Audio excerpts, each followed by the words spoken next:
Facebook. What's up? Welcome inside our SI Now studios. This is Deontay Prince. I am Maggie Gray. We're going to talk with you for the next few minutes about who else? The Golden State Warriors chasing history, and Deontay, obviously huge game tonight with the San Antonio Spurs. They're going to play the Spurs 2 out of their next 4 games, and listen, no room for error for the Warriors. This is it. They're at 69-9. If they lose another game, they cannot break the Bulls' 1996 record of the best regular season record at 72-10. The Spurs tonight. Do you think Greg Popovich is going to roll his full complement and full lineup in this game, or is he going to try to play mind games and rest some guys? Well, there were questions about whether or not the Spurs actually needed to put everybody on the court this time out or the next time out because they played so well against the Warriors last time. But now there's a little bit of confusion because Tony Parker sort of started to, confuse everybody and throw a few things out there with whether or not Pop is going to play players this time or whether or not he's going to play players next time. And he's sort of, I guess, what was the phrase that we talked about? That he was trolling? Yeah, he's trolling a little bit. You're making me say it? Thanks for this setup. I wanted to throw it on you. He's trolling a little bit, and he came out early and talked about whether or not players or whether or not they would play at full strength, and now he sort of backed off that. My assumption would be that they'll bring everybody out and that they'll play hard this first time out. Okay, so you think they're going to play everybody in this game tonight, which is in Golden State. Meanwhile, the Spurs also have the best home record. Well, they're undefeated at home, was 39-0. Yeah. So you think that they would have to pull the full lineup out in the last game at home, right? Because they can't allow this, 0 in the loss column to be unblemished. I don't know how much either team is that zeroed into chasing history, and the phrase that we've used for both teams. The Spurs also have games going down the line and before the Warriors get there, so who's to say whether or not. Okay, so you don't think they care about the home record? Not too much. Okay. Very interesting though, just a little PS that I heard yesterday when the Spurs came to Golden State and they came to Oakland, no practice on Wednesday and no shoot around today. So Popovich not showing any of his hand on whether or not the full complement of players are going to be available. Okay, let's talk about the Warriors now because it's just very odd, and I think it speaks to their incredible success this year that if they lose 2 out of 3 games, this is like the sun may not come up the next day. Exactly. People don't know what to do with themselves. Why do you think they've faltered even this little bit in the last few games? Well, it sort of seems like they've played down to competition at times. Losses to the Lakers, losses to the Wolves, and I don't want to say that they sort of like lose focus when they play against lesser teams, but that just seems like it just seems to be the case. They haven't lost back-to-back games all year, so it'd be really surprising if they dropped another one this time out.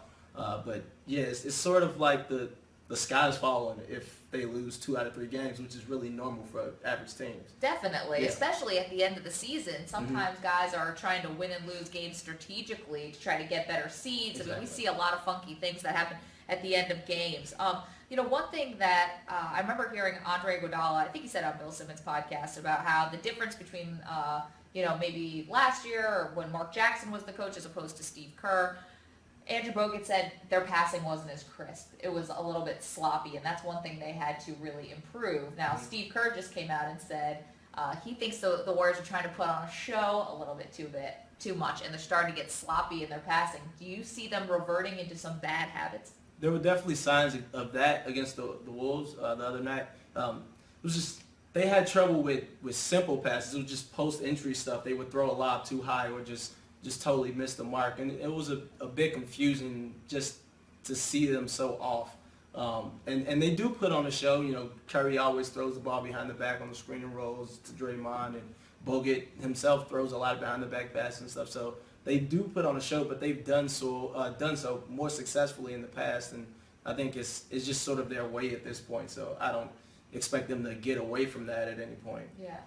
We were just talking on SI Now with Rob Mahoney, one of our NBA writers, and I asked him if the Warriors could beat the Bulls record and also win the title, and he said he didn't think they were mutually exclusive, which I totally get. But I guess the point I was trying to make is trying to go for this record where the the Warriors normally at this time could be resting guys if they wanted to. Yeah. With going for the record, is it going to take so much out of them that they're not going to be at full strength rolling into the playoffs? What do you think? I think the taxing part is probably behind them at this point. By the time you get to 4 games remaining on the schedule, I think you're pretty much fine to go full bore and then take your chances in the playoffs. I think the sort of like down the stretch resting thing might be a little bit overblown to begin with. I know the Spurs do it year in and year out, but that doesn't necessarily equal a championship for them every year either. So the Warriors should be fine if they go for these last 4 games. If they go hard and go hard in the playoffs as well. All right, and we'll have to see whether or not. I mean, listen, the team's getting a lot healthier, that's for sure. Of course, Steph and Clay get most of the attention, Draymond Green, but they have Andre Iguodala coming back who's healthy. He was the Finals MVP last year, let's remind people. And Festus Ezeli off the bench is also coming back from surgery, and he's supposed knee surgery, and he's supposed to be healthy. I guess, what do you feel like is going to happen tonight? Do you think Warriors are going to win? Or do you think Spurs are gonna give it to them? Well, I'll just harken back to that same stat that they haven't lost a game over the course of what are we now 69-9. So they haven't lost 2 games straight the entire season. I just can't see them doing so at this point of the season and with this much of a spotlight on them. Okay. Do we have any questions from Facebook, or shall we keep going? It's Avi Creditor asks, is it possible for Hey, the MVP and the most improved player to go to the same player? Yeah, very interesting. You want to take that one? We talked about that earlier this year. That was actually one of our roundtable questions. I just don't think NBA people would actually allow that to happen. There are so many guys that are deserving in the league, like C.J. McCollum, who averaged 6 points last year and now averages 20. So I think they just want to spread out the love. So it's probably not going to happen.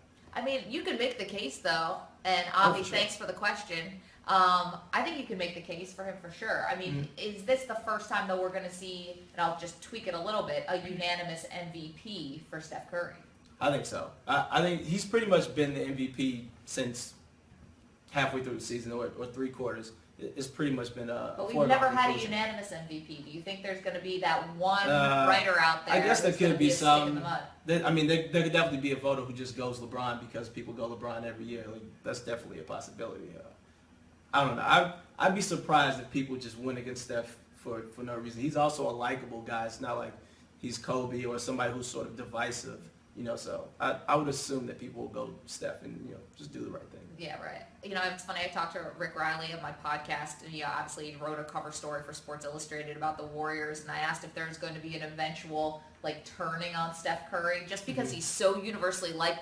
I can't see it coming. I don't know when it's going to come. I don't know why.